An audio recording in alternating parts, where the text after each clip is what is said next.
Pieces.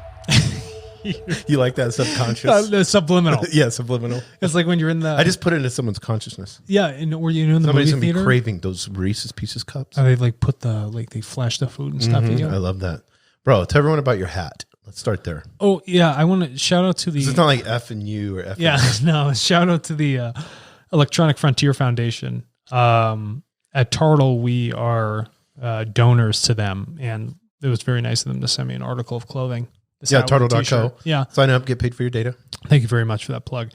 And then, and the reason we donate to them is they're pro-privacy, pro-freedom of internet. They're anti-surveillance, all obvious things that align with who we are. And it also brings the power back to the people. Right. And I think it's important that we champion other people that are on those same mission and goals that we have. I love it. Thanks. So that's the hat. F it. Effing, yeah. F the man. The man, yeah. Whatever the man, the artificial intelligence man. F the big cerebral, neuron. Yeah, there's silicon brain thing. Yeah, I just picture like our logo, and then a big brain wrapped around it, and then these like little LED lights with those colors going around on the. What do you call that? What are the little parts of the like the membrane, like the flaps, and then in between it, yeah, and like the folds. We're going to talk about the there's a name for it. It's not turtle. It's something like that. I don't know. I have it in here. We're going to talk about crows. Oh, crows they have are a level of consciousness. The crows are really interesting. We're going to get into that. Yeah. So we did law of cause and effect, the law of causality. Right. I want you to talk about these creation laws, and then we'll get into one. Well, so we're on the second part of the series for our creational law series within Higher Density Living's episodes. And the reason we're doing this is because through observation of everything that happens around us, right, nature and the universe, there are obvious things that are, how would I say this? They're immemorial. They've lasted forever since the inception of the universe, right? And we are all bound by these things. The thing is, we ignore them. Yes. So I want to make sure that we go through and we talk about all the different laws, okay? And a law is something that has been tested so many times that it won't go out or deviate from the effect. It's just funny because we did cause and effect the other episode. It doesn't deviate from the cause and effect that we, think or know is going to happen because we follow that law, right?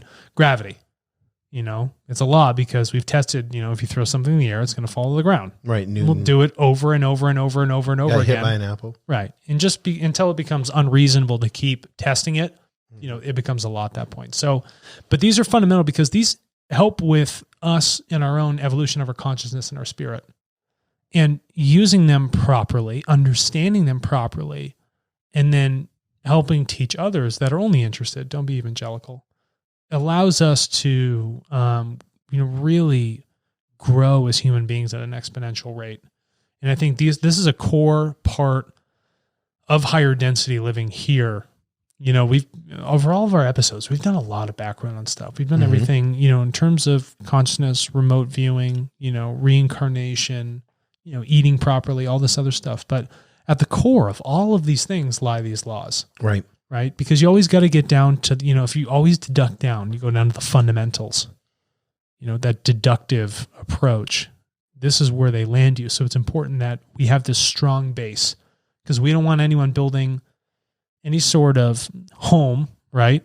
Home of consciousness, right? Or a school of consciousness that sits on top of a lacking foundation. You want your foundation to be strong, a rock, right? Immovable. And so if we can really integrate with these laws properly, you become immovable, right? And you can recognize that. I pictured that the other day, and it was interesting because I thought that exact same metaphor that you used, but the metaphor happened this way for me. So somebody was building this house on the sand, like a sandy beach, and then they realized, this was really cool, then they realized that they were building on a false foundation. Yes. And then in my mind, I watched the sand go away. And what they didn't realize was that there was like Egyptian bricks on the very bottom. Oh, that's cool. So they were digging, but they realized that they thought that they were doing something. But then once the realization hit, then the foundation was revealed. Yeah, this is a really interesting metaphor. Yeah, but it's raising that you brought it up because I thought about it this week. No, that's exactly what I'm talking about. We cannot If we don't have a strong fundamental base to expand upon the rest of our life, a plant can't grow without roots that are properly rooted. It's the same thing, right? We can do this metaphor a million times, and that's why even that as an example, you look to nature and its laws and then how they apply to you, because we're all bound by it.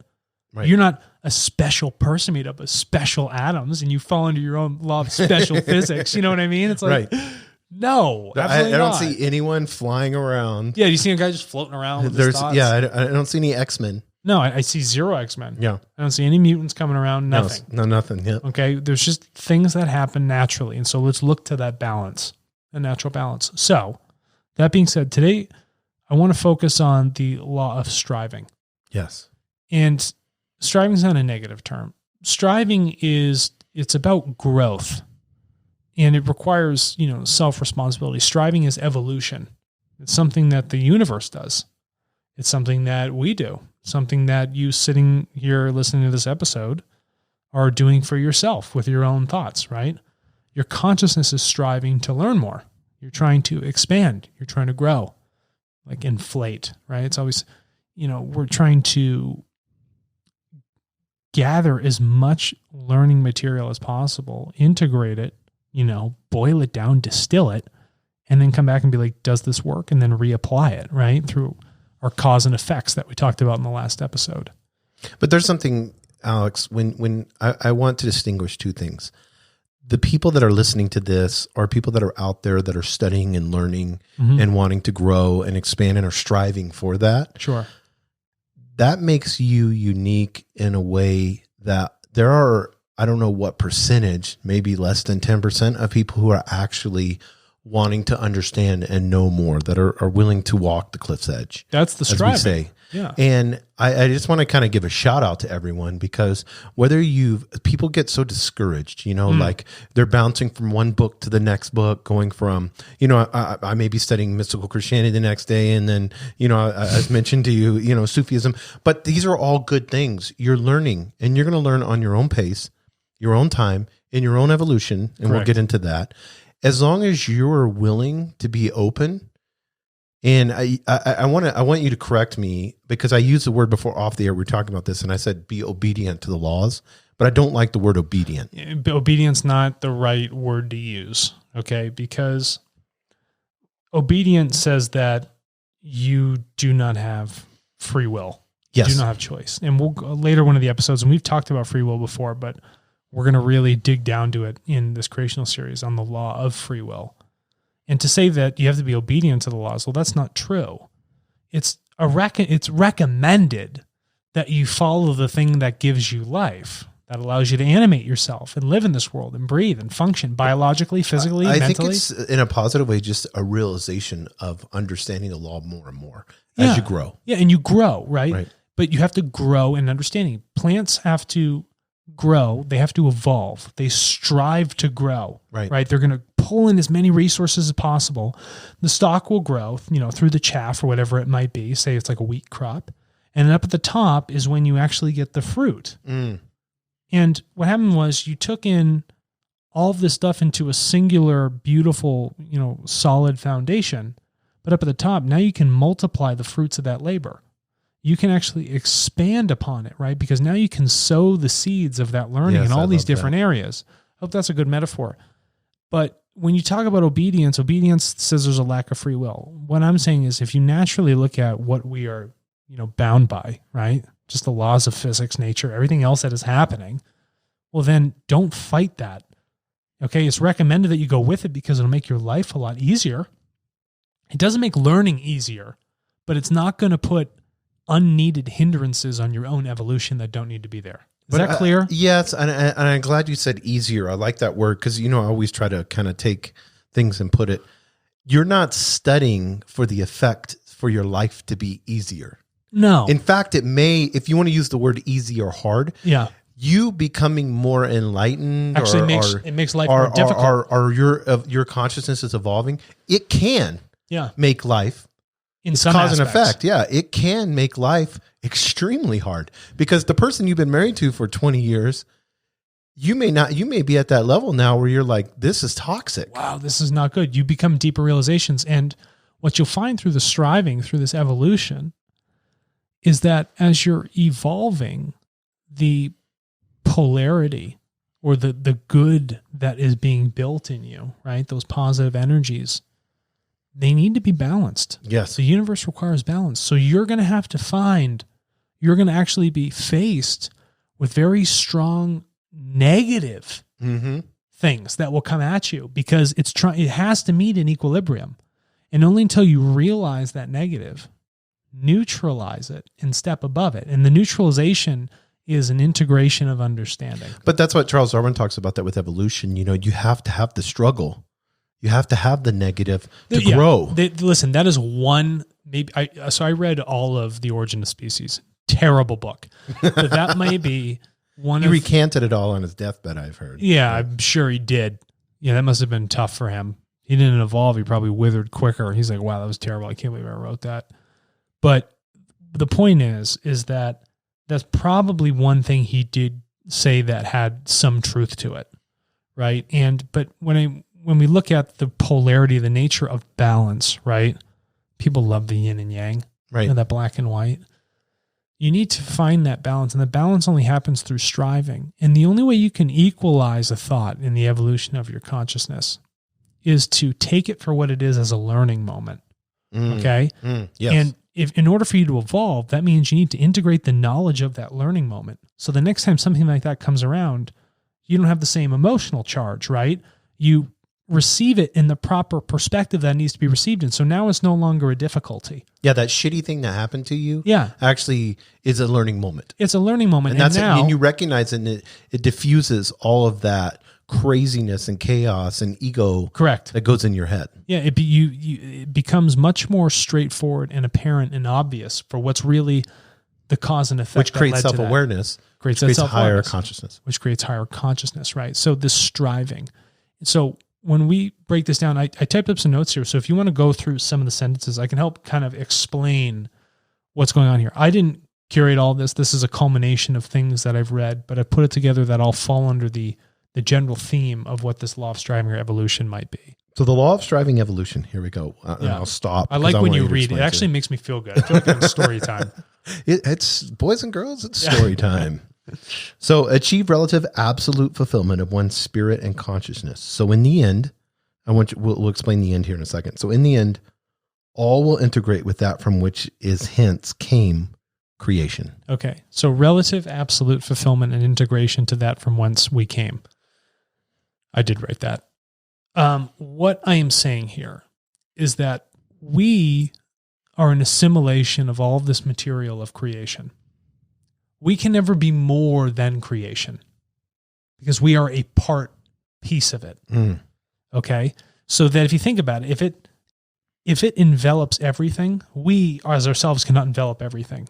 We are but a blip, right? Like a friggin' pimple on a gnat's ass. Right. That's how small we are, but we are part piece. We carry all those characteristics. So when I say that we're moving to relative absolute fulfillment, what that means is like you're almost up at the line when you integrate back with creation, where you've evolved so much over your period of birth and rebirth, right? That reincarnation, you've done it so many times with so much learning, so many different steps you've gone through, so many different integrations that you've moved up to relative absolute perfection. Because you're never at perfection. You're not at the level of complete and total integration with whence you came. But you're always moving to that point. And so that's because we're a piece of creation, creation has sent out pieces of itself to go learn. It's like a freaking fantastic, computer system if you thought about it in that metaphor. Where it's like, it's a perfect AI system. And I want everyone to understand here, these laws that we're bound by, well, the creation's also bound by. Okay. It's not to say that it lives outside of the laws. It's like, no, it's bound by the things that it also created. Otherwise, in physics, things would fold in on itself. Right. It literally, the universe would fold in on itself and it wouldn't exist. In the story of Jesus, because I know you've been studying that. Yeah. When we look at Jesus being God in the flesh, according to the Bible, this is a perfect example. Being God in the flesh and then coming down as ultimate creation is how he would, and then bound, now he's in human form, so he's bound by the laws here on earth. Correct. So he's not going to go flying around. No. I mean, he did miracles and stuff like that, but in the sense of he's going to walk when he didn't really need. He could have hovered around. He didn't have to eat. No, but he's bound in this material. I'm talking with that story. Yeah, with that story, right? And so if we go into that context, this is the level of learning that we're at. Right. And if we want to get to the level of changing our locomotive function where we move ourselves just by thought alone, that's going to take a lot of evolution. It's going to take a lot of learning. That's going to take a lot of realizing what the real thing, the real power of the universe is. And so the point here is that in that first sentence, when we go back to whence we came, that means we're evolving to the state of going back to the thing we came from. So it being a perfect computer system, it's like, how do I evolve the quickest? Why don't I create a ton of tiny copies of myself, send it out there, have it go learn, assimilate the knowledge, and then when it's done, bring it back to me. But physics proved this because if we're ever expanding and creation is ever expanding, as it's gaining higher consciousness, then we're never really going back to a pinpoint. I don't want people to think when they're going back, like they're going back to the past to a pinpoint. No. It's when you say when you go back to whence it came, what I'm saying is you're not going back to some little point sitting somewhere in the universe. It's not like, oh, okay, we want to be in the 1800s again. No. So let's have cowboys and Indians. The spirit and the consciousness have elevated to this incredible spirit realm, which creates and sits in this pure creational energy. Yes. The question is, how close can we get to that pure creational energy that split itself down to give us the energy who we are to be a human being and to reincarnate and learn all these lessons? How do we get back to that? That's the whence it came. So that's explaining that first sentence. Does that make sense? Yeah, no, that makes sense. All right, cool. I think, and I like the word that you said, integrate.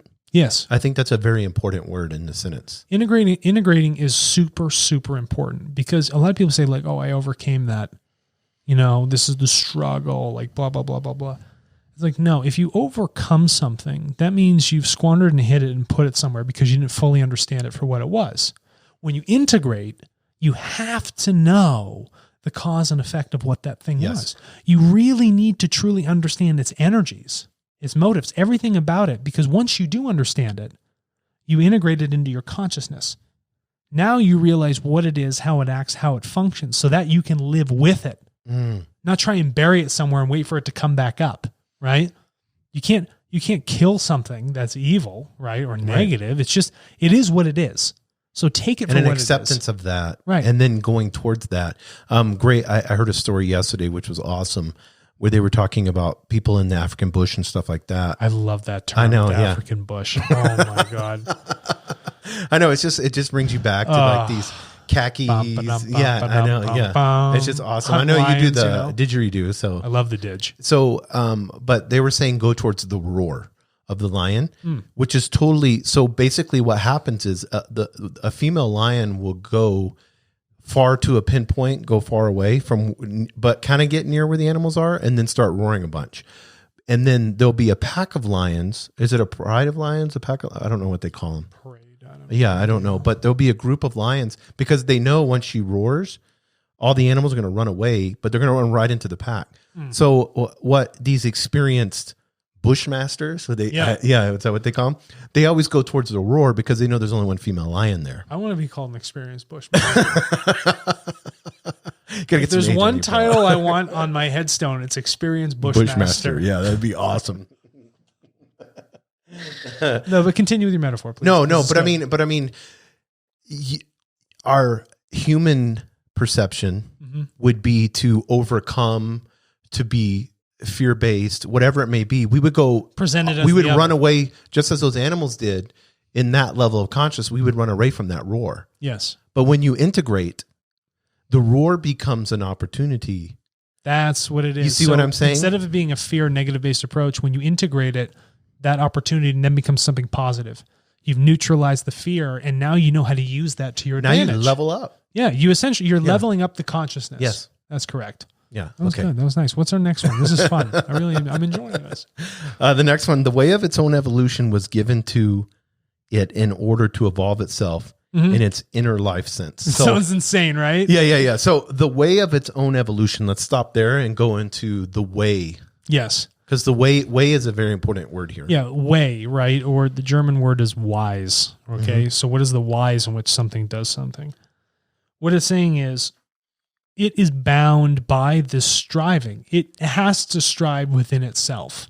Okay. So the way it does it is by following those natural creational laws. Otherwise, if it doesn't follow them, it can't evolve properly. It can't evolve efficiently. Okay. And it will never get to the state of relative absolute perfection that it needs to be in. So the wise is saying that if you're going to evolve, it would be in the best interest to follow these laws. Right. And like a tree that's malnutritioned, buried in concrete partially, its root system's really shallow. Bothers me. I hate seeing that. And then we see a windstorm that we had last night. Mm-hmm. And then next thing you know, you wake up in the morning and that tree's laying on the ground. Correct. It's the way of its own evolution was not striving because of the shallowness of the root system. And I see so many, I want to put this down in layman's terms. I see so many people that are basing everything, whether it's through religion or whatever it may be. Maybe it's their own ego, just striving for sex, money, materialistic things. Yeah, materialistic things. And you're literally trying to put your roots in concrete. Oh, and the minute that you get any type of wind, guess what's going to happen? You're going to fall over. When what you're talking about is aligning with creation. Hopefully I'm using the right word. Aligning with creation, and as it's expanding and growing, you're expanding and growing and moving with these laws, right? Like jellyfish. We have another law, the law of motion, right? Yes. And what you find is that all of these laws they can't contradict one another. Yes. Otherwise, it wouldn't be a law, right? Right. So if I say a law, well, that law has to affect another one, which then also affects the preceding. Right. They're holistic. They move inside of each other together. That's an excellent way of explaining because then you would go against the free will of the creation. Yeah, and you don't want to be doing that. So it would be false. And nothing's real at that point. Yeah, nothing. There is no reality. So the way of its own evolution was given to it. So how was it given? Yeah, it was given. That's a key word. So creation created the laws. It chose how it wanted to evolve. Right. So it gave itself these evolutionary principles. Right. That's what that is saying. It's not like somebody just came down like a higher being handed it to. It's like, no, this time we're going to test it out in this format. These are going to be the rules of this universe. And we're going to see what I can learn with this set of rules. And that's what it's doing. It gave it to itself, this set of rules, which it is bound by. And it gives it to all of us so that we can follow it to see that what we can learn and integrate from it. I think it's more than just following. When I read this, and I was studying this afternoon, when I read it and you said gave itself, I was thinking like that is our life's mission. It is your to mission. Give ourselves to creation. Well, that's what we're doing. We're trying to, if you go back to the very first one, we're trying to get back to relative absolute perfection. Right. We're trying to get to that point of evolution. We're trying to go back to from whence it came, right? And that's the idea. And anything we do that strays from that path, right, is the wrong thing to do. No, because we're not giving. It's an unloving path, right? If we don't follow that. I'm going to oversimplify this. We're not giving. We're taking. Yeah, we're taking. We're perceiving as taking. Yeah, when we're actually not taking, because you can't take from creation. No, I mean, because creation in and of itself is itself. It is itself. And like you said, we're on the small gnat. Yeah. To think that we're getting over on, that's what I'm saying. It's never going to happen. We live these. You can't get over on the thing that set the rules for the game. It's like these CEOs that will turn around and at the very end, before they have to report on their phone calls, and they still pick up the old phones, which is so funny to me. Love that. To their shareholders meetings, but they turn around and buy stock back. Yeah. And then next thing you know, at the end of the month that they've made all these, hundreds of millions of dollars. Right. You cheated the system. Yeah. You've moved numbers around.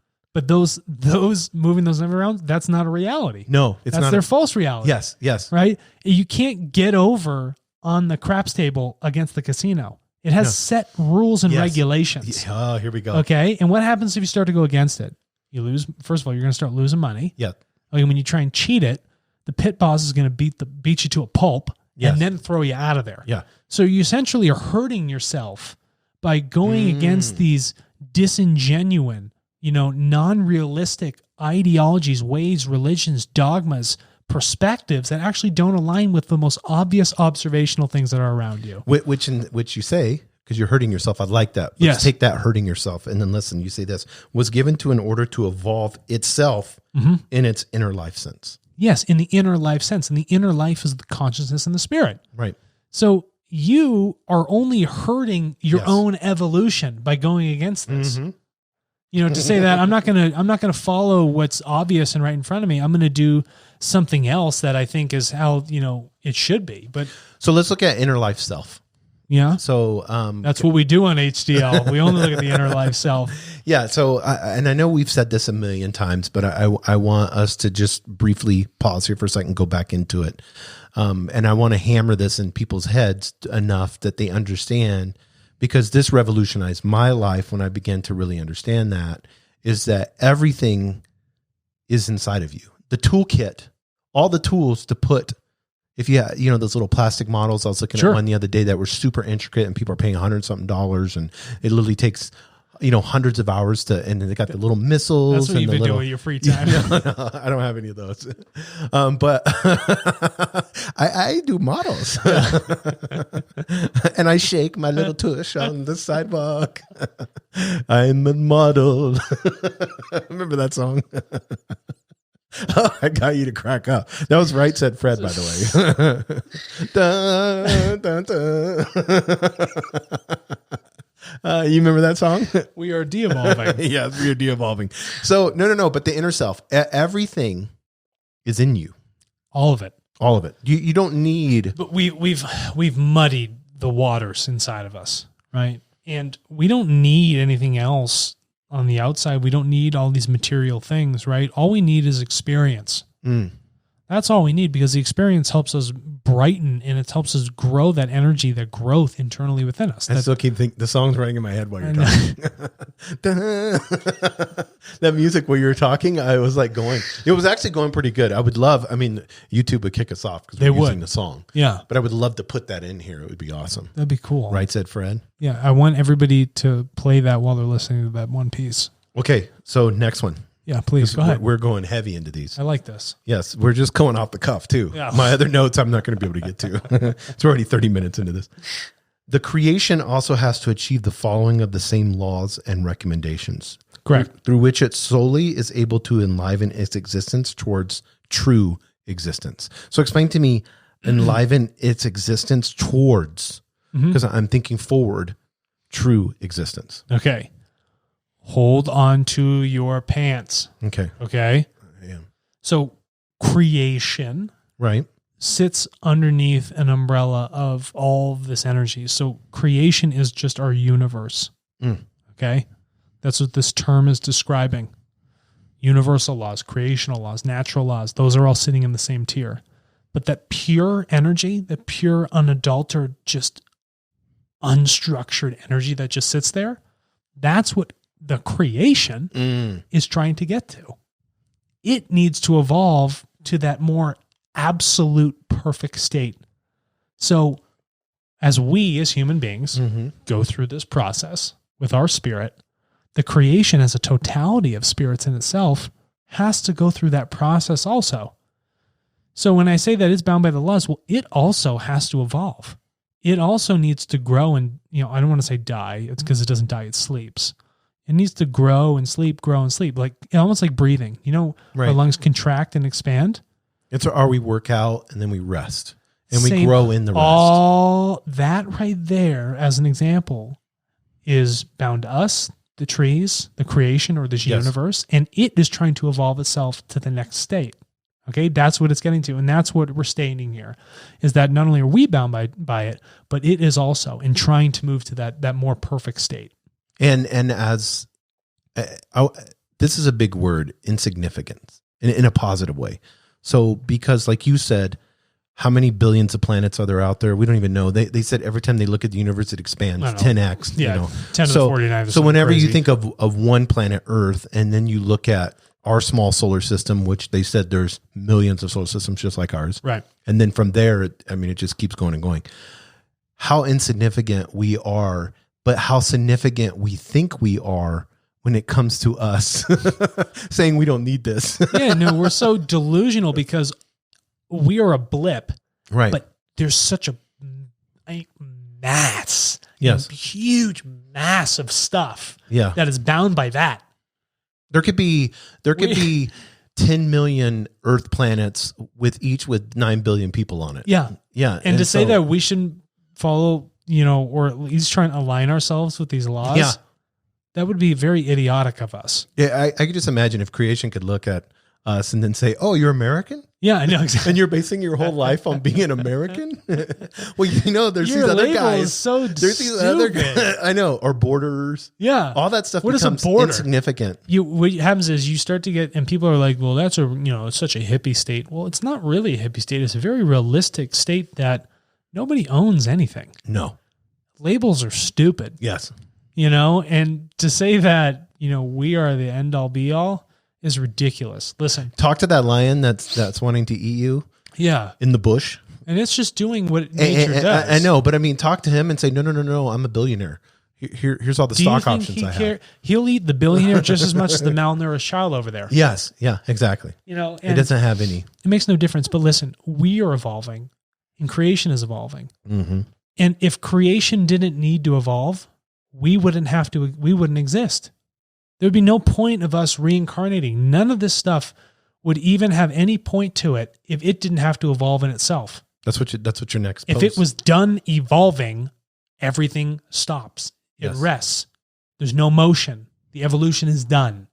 But that's not the case. No. Because we learn every single day.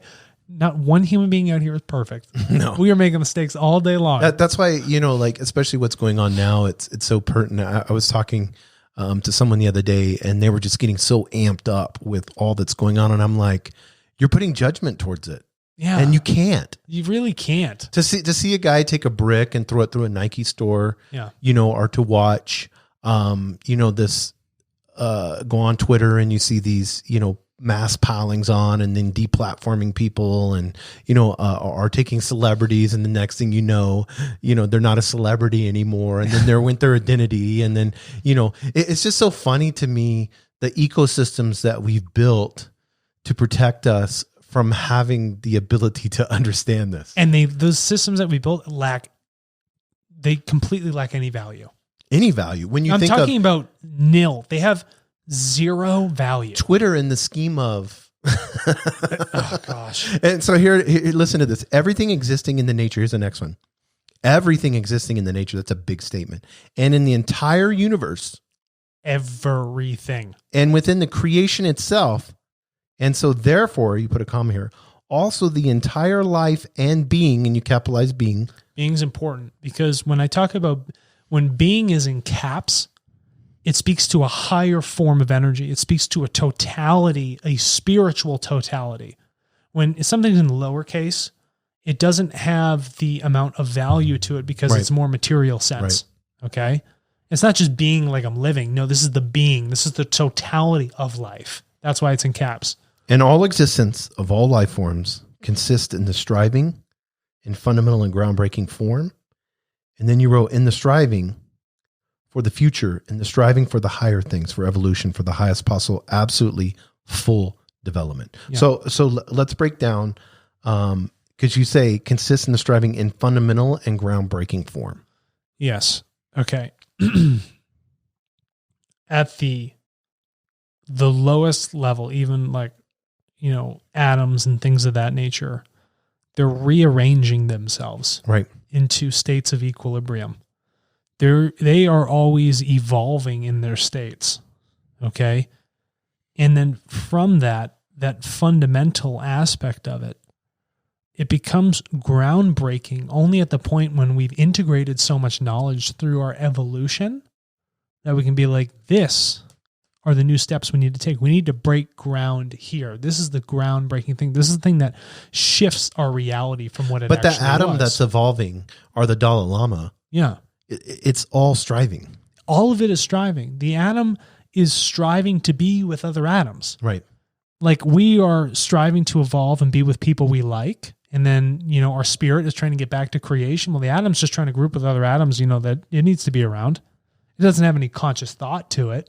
So its striving is a little different, but at a fundamental level. That's what I'm saying. At a fundamental level, the creation, that's probably the wrong word, but I'm going to use it, rewards striving. Of course it does, because that's the reward to itself. As the Dalai Lama preaches love all the time. Yeah. And he said, after everything that I've ever done and all that I am, he goes, the number one thing that I could teach is love. When you look at that, that's striving. Of course it's striving, because love means he understands, he integrates constantly. Yes. And that means he's in a state of self-awareness and constant evolution. As the atom is. As the atom is. They're constantly moving. They're constantly evolving to new group states, right? New phase states.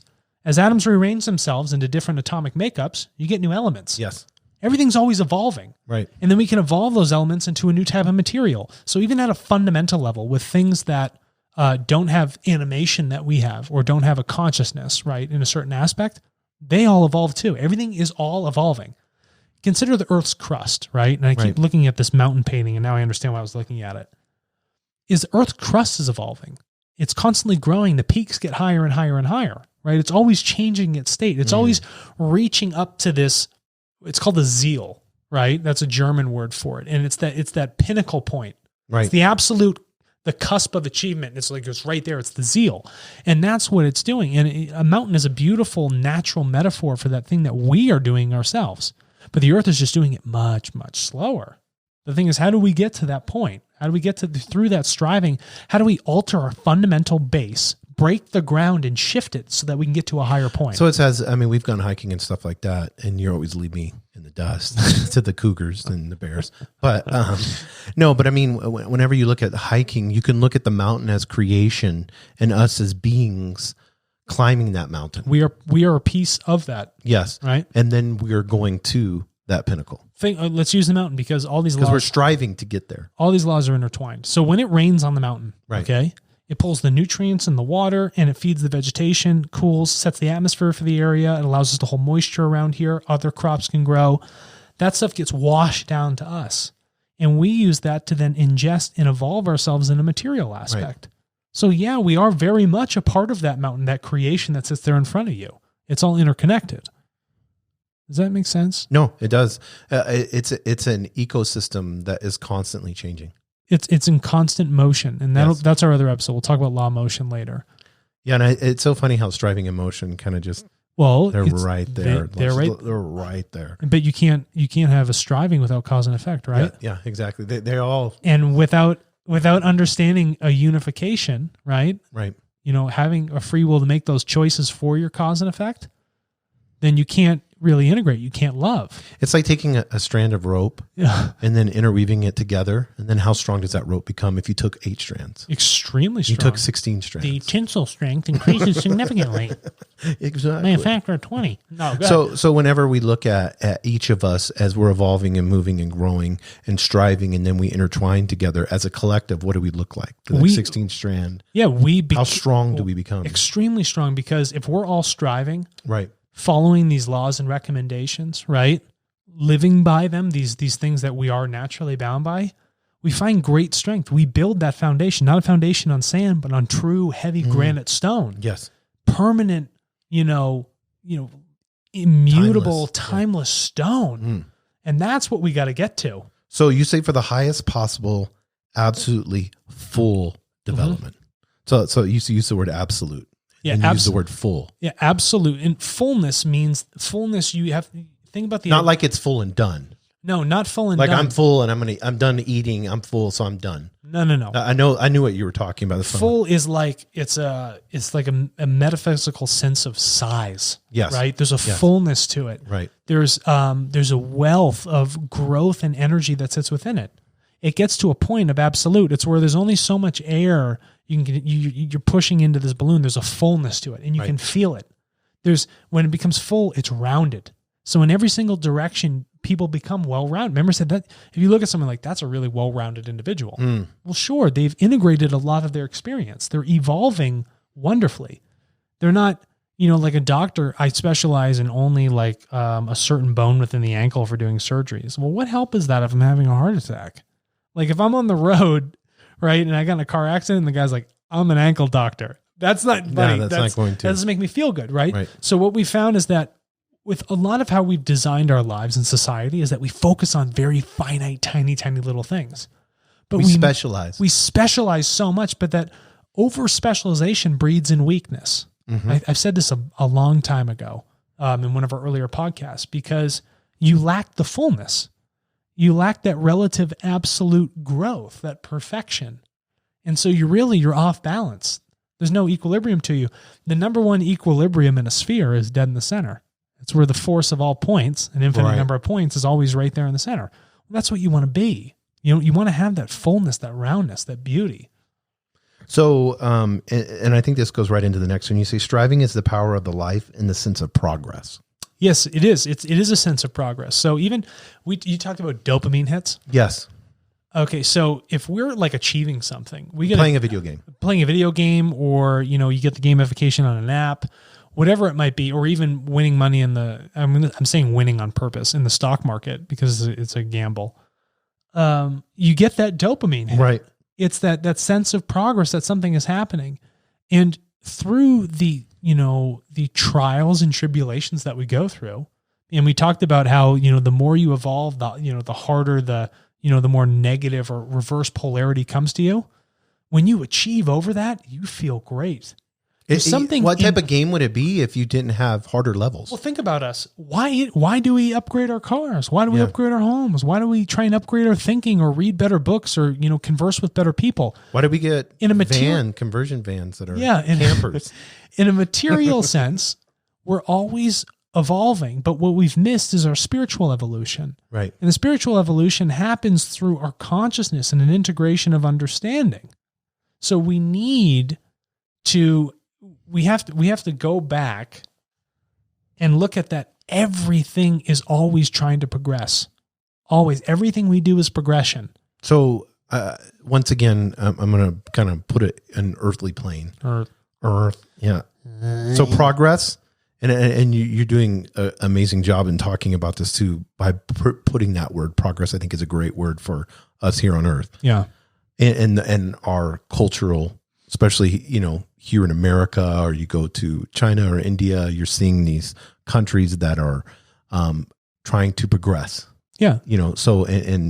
But materialistically and stuff like that. But striving is the power of the life in the sense of progress. So I like the word power because that creates this ability to not be a victim. If you look at, that's a good way of putting it. If you look at what's happening right now in the United States and the division that is being created, you're seeing a lot of people try to identify as victims, whatever it may be. The police are playing a victim.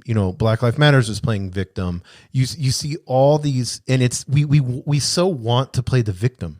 You know what I mean? We so want, instead of turning around and saying it's an easy way out. How can we? Yes, it's an easy way out instead of striving. It's a non-evolutionary way. You can quit the game. It's static. You can put the controller down. That's what I mean. It's static. There's no movement. Yeah. You stop growing. You stop learning. And people think by playing the victim, things will change. Nothing changes at that point. No. The universe requires your action. It requires your involvement. You're being born and being here in this world. You have to move, because if you don't move, you die. And it's 100% your responsibility. No one's walking your legs for you. No. You need to take those steps forward. But that's what we want. We want that security. We want somebody to. When you do that, the second you do that, you stop evolving. You give up your free will. You know what this reminds? If you give up your free will, you know what this reminds me of? All these laws linking together. It's like you want to talk about them all at once. When people retire, ew. Because what does retirement do? They say the work is done. Yes, the work is done. And when they stopped their physical labor, what they didn't realize is that physical labor was typically the only thing that was giving them any sort of... Isn't it 5 years? Yeah. When they die? Yeah, it's not good. No. Because there's a stopping of movement and the consciousness they stop learning. Their job was the only thing, no matter how minute it might have been or great, it was the thing that was forcing them to continue to learn. But theirs, like, my achievement is to retire and do nothing and not work and golf and fucking sit around and get fat and shit. Watch Fox News or CNN. Yeah, right, and then become dogmatic and biased and angry. But what's happening is you stop that momentum. You stop that movement. You've stopped your striving. You've stopped your growth of relative absolute perfection. And so now there's no power. You've lost your power. In retirement, that's why it kills you so much quicker. It kills you in consciousness. It kills you in your spirit. I never... Just in my same way. I never want to retire. I never want to retire. No. I never want to stop learning. No. I never want to stop having a job.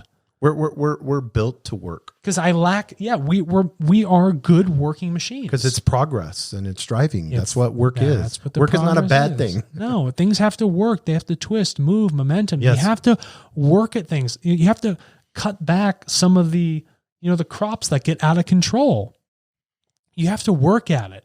If you want to become a master at something, you have to put in the hours. You can't retire and then just be like, oh, I'm going to be good at it. Yeah. No, everything requires work. It requires that striving, the progress, because we want to become perfect at it, right? Right. It's always whenever you see, you were talking about a while back ago, you being in an art museum or whatever. I think it was in New York. Yeah. Yeah. And then I think of when you see masters like painters and you don't realize the crying, the craziness, the chaos, the amount of the hundreds and hundreds or thousands of hours to get to this point where they die and they don't even realize it. And then later, 200-300 years later, we're like, this is a master. Why do we call it a masterpiece? Yeah, it's a masterpiece because they've put that time and the effort in and it was only recognized later. Yeah.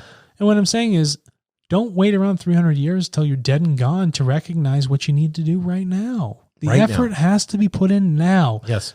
You have to continue to evolve and strive. You never stop in that growth because the second you stop that growth is when you start dying.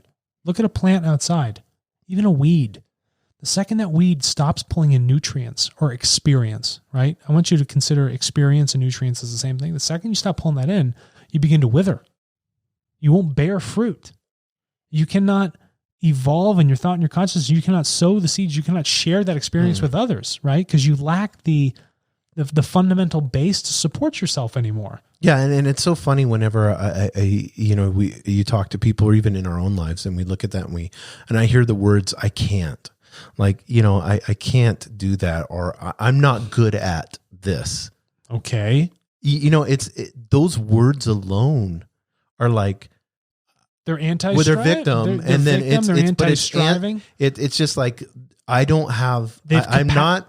They've capped themselves. Yes. Which how can you cap yourself if all the universe is in you? Yeah, and you don't honestly know. You don't realize that you have limitless potential. Limitless. You have limitless creativity. Yes. You have limitless amounts of love in you, but you put finite, rigid boxes around all this stuff and say, I can't go beyond and this. you're trying to, you're 20, 30, 40, 80 years old. And you're taking that, we talked about this before there, you're taking that 80 years of your judgment of what you feel is reality. And then turning around and making this such a nasty, dogmatic, dirty word in the sense of saying, I'm not good at. Yeah. It's just funny how we limit ourselves and how we're so quick to limit ourselves. We're very self-limiting, and self-limiting stops momentum. Right. It stops cause and effect. It stops learning. And that's why I wanted to bring to the next one, because there's a word with the self-limiting that's going to go hand in hand with this. We strive for fulfillment, self-limiting fulfillment, material and spiritual. Yes. You don't see fulfillment when you're being self-limiting. No, there's no fulfillment in self-limiting, right? And what we found is we lack a balance. We're only materially fulfilling ourselves, but we still feel empty on the inside. Why are people still depressed when they have all these great material goods and all that money? Is because they fulfilled one aspect, but they didn't fulfill the other one. The one that actually... They're out of balance. That enlivens them. They're completely out of balance. And that leads your mind to be out of balance. You cannot strive properly. It's like a plant, or how would I describe this? It's like a leaning tree. Right. Right? You're just waiting for one windstorm to push it over. It's leaning. It doesn't. Well, when you're unbalanced, you're susceptible. For me, whenever I'm unbalanced, then I'm susceptible to take the power that's in me away and make judgments on myself, and then allow myself to not have inertia. Yeah, you've stopped that inertia of progress. Yes. Right? You're saying, no, I'm not good enough. I can't do this. I'm out of balance. Well, you are out of whack. Right. You've great. Love your Audi Q7, right, Sport Edition, whatever it is, but you act like a bad person. Yes. You have no morals and no ethics. Well, it's because the identity is in the Audi. The identity is only in the material aspect. There's an imbalance of identity too. Mm-hmm. And that doesn't create fulfillment when your identity, like you said, is not in the inner self. No, and fulfillment is the striving. It is your own evolution. Yes. You cannot fully fulfill yourself. That's deep. It's really deep stuff, and it's so interlinked. It's actually a lot of fun to talk about. Yeah. So next, all being, capital B-E-I-N-G. Thank you. Is striving, and all striving is once again capital being. All being is striving, and all striving is being. Correct. So what that is saying is that all of creation is constantly evolving, and we as pieces of creation, right? We as evolutionary pieces are going back to creation. That statement has perfect balance. The reason it has the inverse is because the laws are applicable on both sides, right? So creational energy has to evolve, and that evolution is us, and that we evolving is also creation in itself. Yeah, I always liked, when I read this, I thought of those magnetic motors. And they've always tried. I know that they have them where they, I think Georgia Tech or somebody has one that's been running since the 1800s, and it uses its own energy to run, and then it just continually. Right. So people are always looking for that. What's the 0 point? Yes. So we live in a system of certain frictions, right? So having that perfect balance will never happen. Well, I'm not saying won't. Right now, we don't have the material understanding. We have not fulfilled ourselves scientifically enough in our own progress to understand how to get. But don't you think that potential is there to be at 0? Sure. We'll never get there, but that inertia to start that is our striving. Yeah, but we had to start it. Yes. Yeah. Exactly. We had to strive to build the machine. Right. We had to strive to get that ball rolling, or the magnetic motor, whatever it might be. A perpetual motion machine is what they call them. And that requires that striving. It's like, let's take our creational energy, our thought, our creativity, build something, evolve, learn from that evolution, and see if we can get back to that perfect state.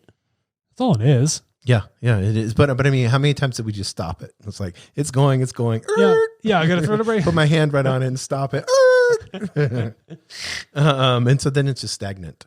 And also what I saw was, it was really interesting. All being is striving and all striving is being. Yeah. So when I read this, what I pictured is the yin and yang, and then it's circulating in a perfect circumstance, and then it changing and morphing at like that black and that white. It's just constantly going like this. It's undulating. And then, undulating. Yeah. It's constantly finding new states of equilibrium, right? And we have not taken any psychedelics when we're talking about this. And you said, because that sounds so. Yeah, that was it's crazy. Like, hey man, that sounds kind of cool. That it's going black like and white and white and black. I don't know how we got purple out of that. We do have some caffeine in our coffee. Yeah, that was about it. But you use the word stagnation. Yes, stagnation is non-striving.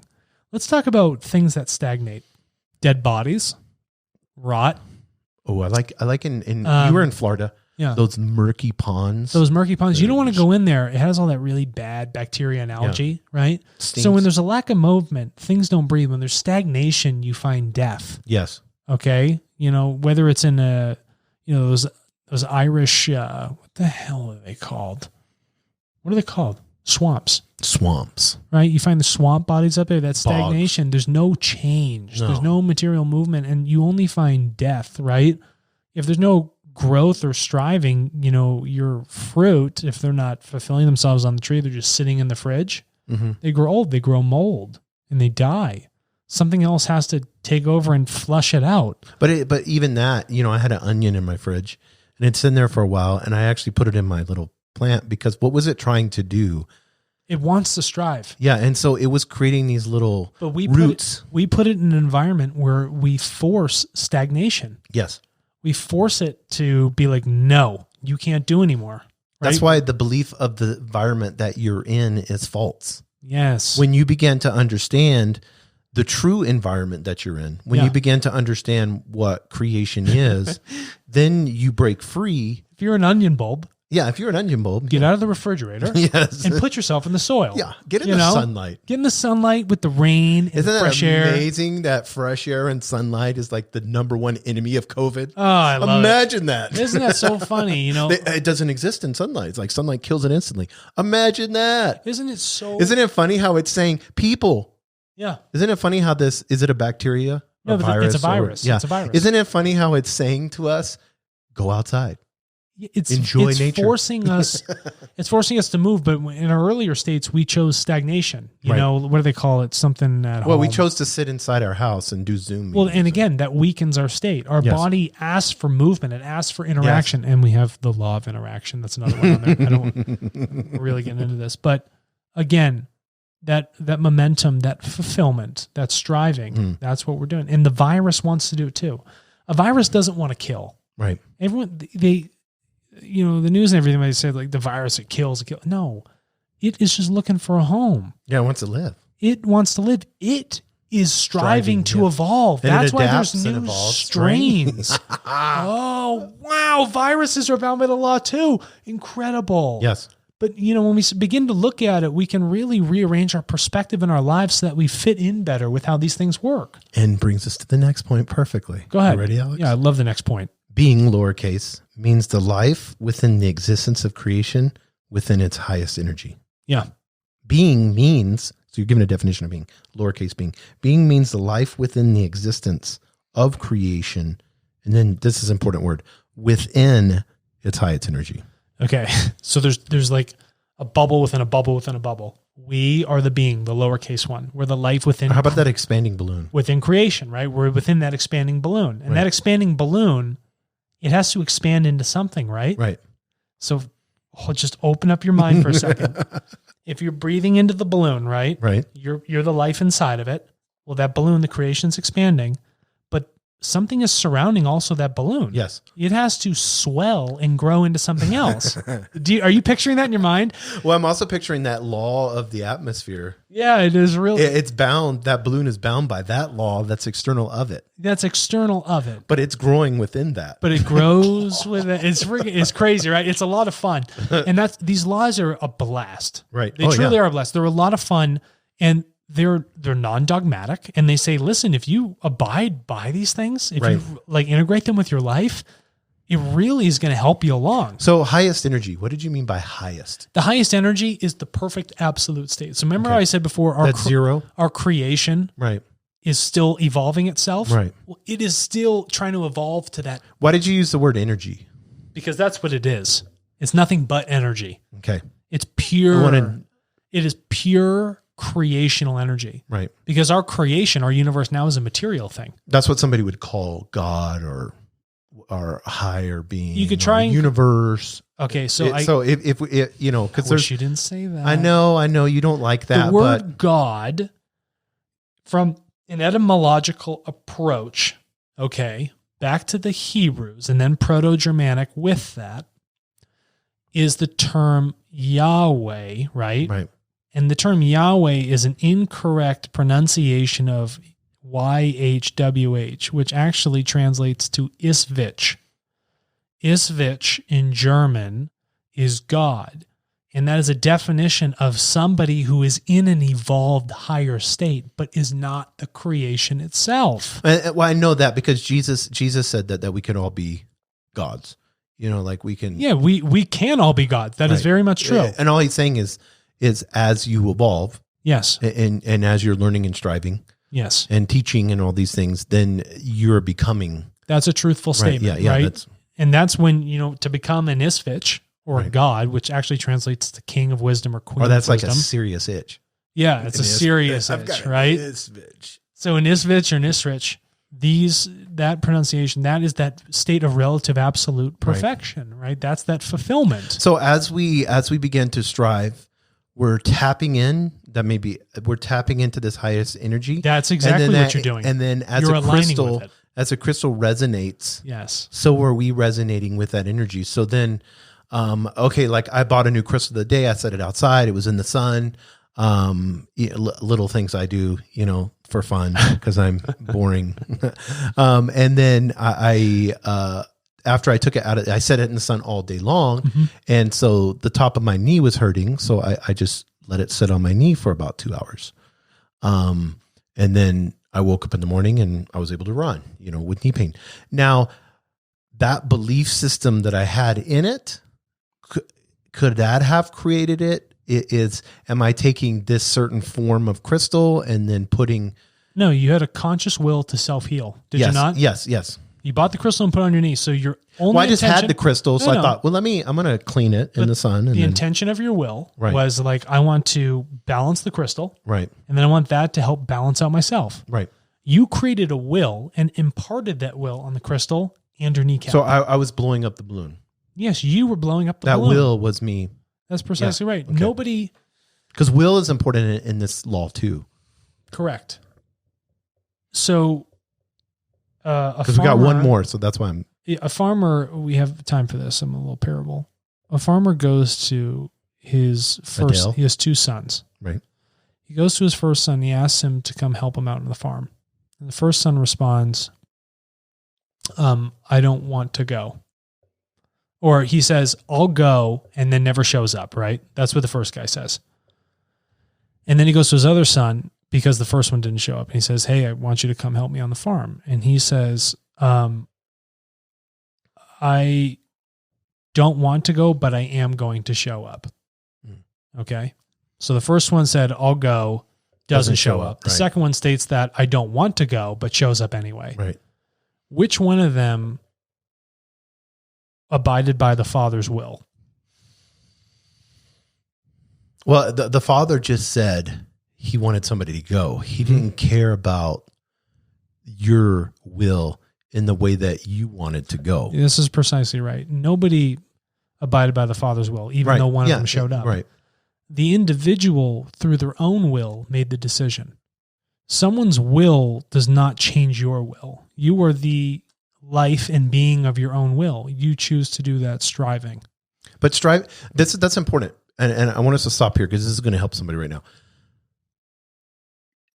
You may be that guy, that son that doesn't feel like it, but you do it anyways. Correct. And in that striving, even though you had a bad attitude for it, you still accomplished that. Yes. That's the sand, and then all of a sudden you think, and then now next thing you know, you see the big Egyptian And you blocks. need to realize it wasn't the other person that put you through that striving. You made the conscious choice to do it, even though you didn't want to, but you did it anyway. Because there's a lot of people that are out there like that. You said, he made me do it. Well, he didn't make you do it. Nobody made you get up and go. No. You always have to remember that self-responsibility, that you chose to do that. You chose to take on that striving, that evolution, right?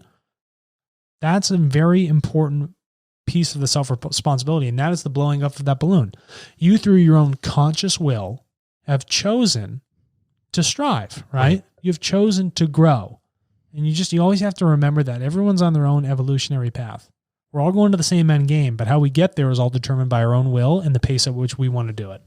Yeah, and I think a lot of people want to play the game, but they're not really playing the game, like the first son. Yeah. They want to play it, but they don't. And that's what creates charlatans, fake, these religious leaders that are, next thing you know, you find out something super immoral is happening. Yeah, or people say they're like channelers, they can talk to spirits, all that other stuff, but, maybe you're...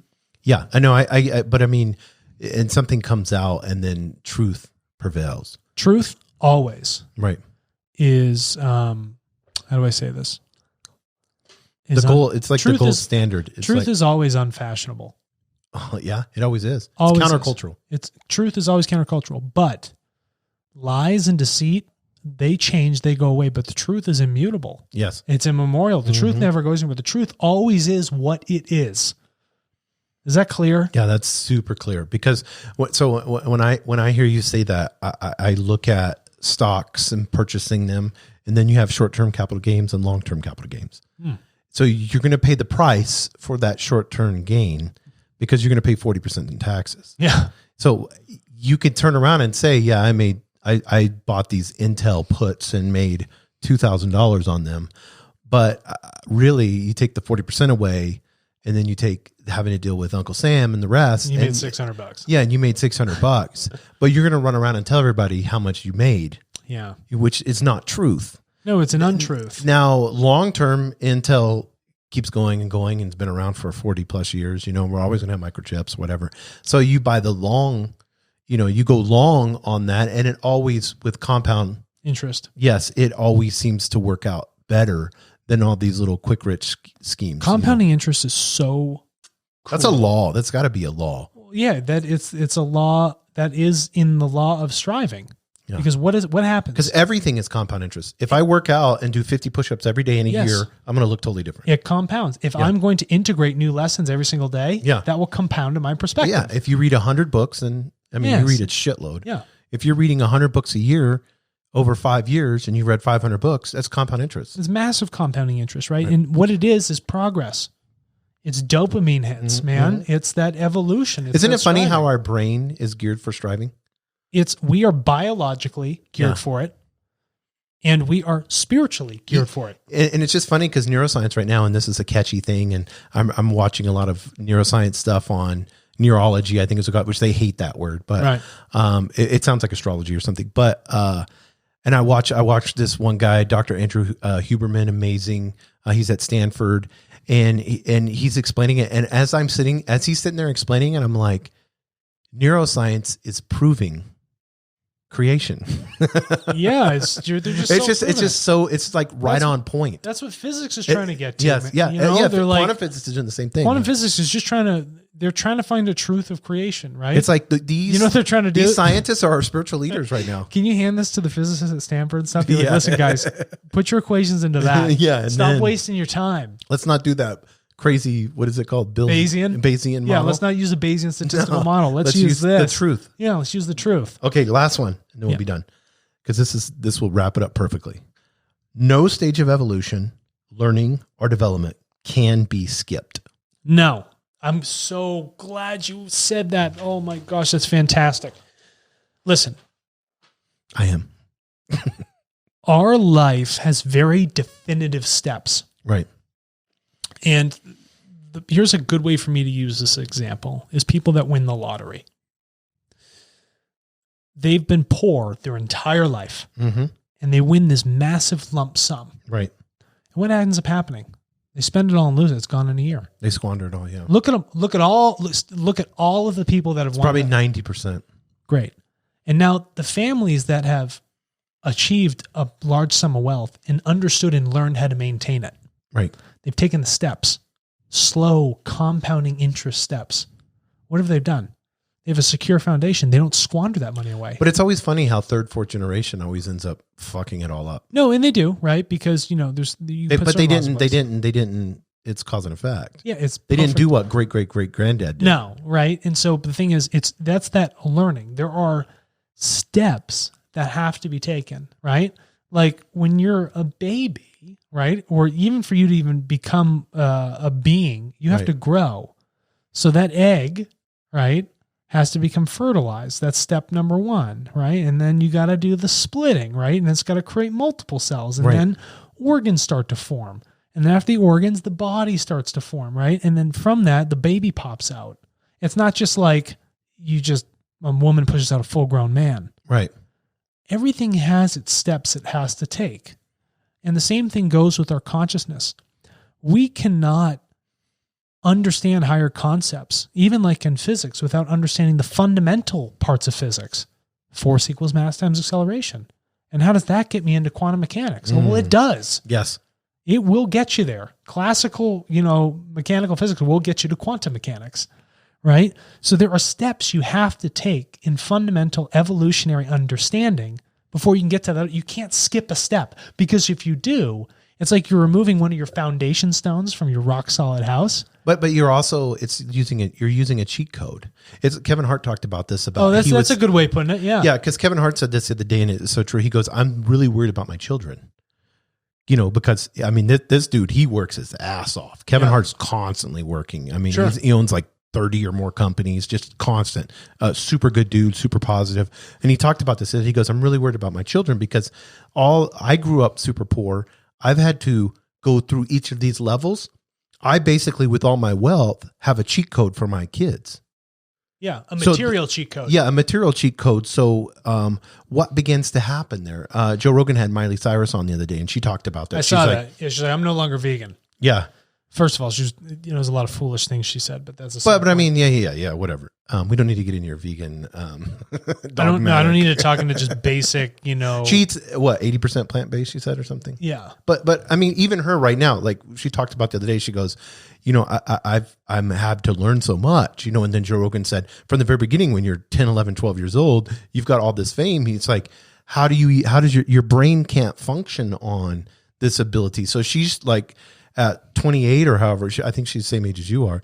But she's like starting to try to figure out her craziness. You know what I mean? Yeah. And Kevin Hart with his children, same thing. It's like they had all these cheat codes where they could, and what you said is materialists, so they go to drugs and they went to alcohol, and they you see these people that seem to struggle when we perceive them as having it all. Yeah, no, their consciousness and their spirit struggles continually because they might have jumped through these steps, but there was no balanced evolution of material. What I wanted you to get to. Yes. They've like that tree that's, all cattywampus jacked up at an angle, right? They've spread it off in one direction, but they lack that balance of both sides. They don't have that yin and that yang. Right. Right. They've evolved in one state, but they've skipped the steps in the other one. So now it's totally out of whack, and they're trying to figure out, well, how do I bring my world back into equilibrium? It's almost like it would be preferred for them to go back and redo the steps, like the ones they skipped. Like maybe they touched it with their foot. No, but the thing is, they like when even, you run stairs. I don't want to screw this up, because materially you can skip some things, Right? but consciousness, the evolution of who you are, you can't skip those stages. So it's almost like a child playing in an adult's game. Yes. It's never going to work. Or if you perceive them as like Miley Cyrus being so famous. Yes. And so everywhere she goes, people perceive her like they cry and perceive her as a god. Fame is not defined someone's evolutionary state. And then you look at her, and she testified to this. Yeah. She was like, I'm all fucked up. Yeah. I'm doing drugs and alcohol. You can't skip a step. But in saying that, to close us out, you need to be patient with yourself. Yes. Oh, okay? That's so good. You need to be extremely patient. Continue to be aware. Integrate the learnings that come around you, and understand that you're striving and evolving. Just understand that that's what, at your own pace. At your own pace. And that's no one can tell you. No. And you make the will to do those things. Mm-hmm. That's for you to do on your time. Okay. And don't worry about skipping a step, because you have to learn it regardless. So don't think that you're going to just be like jumping through. It's like, no.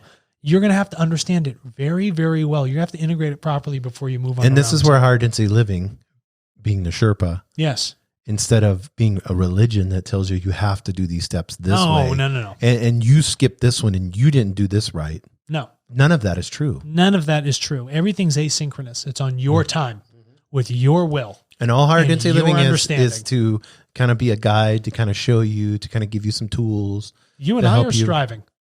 Oh, dude, I'm 47. Dude, I'm just learning this shit. You and I got so much to go. So you and I sitting here just teaching and learning from one another is unbelievable. Oh, yeah. My perspective changes just like it's always evolving. Yeah. It's like Right Side Fred and Miley Cyrus. Yeah. We are nothing special. You and I are just as human being as everyone else. Yeah. No. We are just moving by the laws and recommendations that are the most obvious. And what is obvious? What is obvious? Yes. Nature. Yes. Yeah. We're looking at it. And nature gives us... Look at yourself in the mirror. And the more that you are patient with yourself, the more that you look at nature, the more that you understand it, the more examples you will have to live who you need to be. Precisely. Thanks, Jason, for closing that out. Wow, I closed one out. I'm so excited. See you later, everybody. All is one.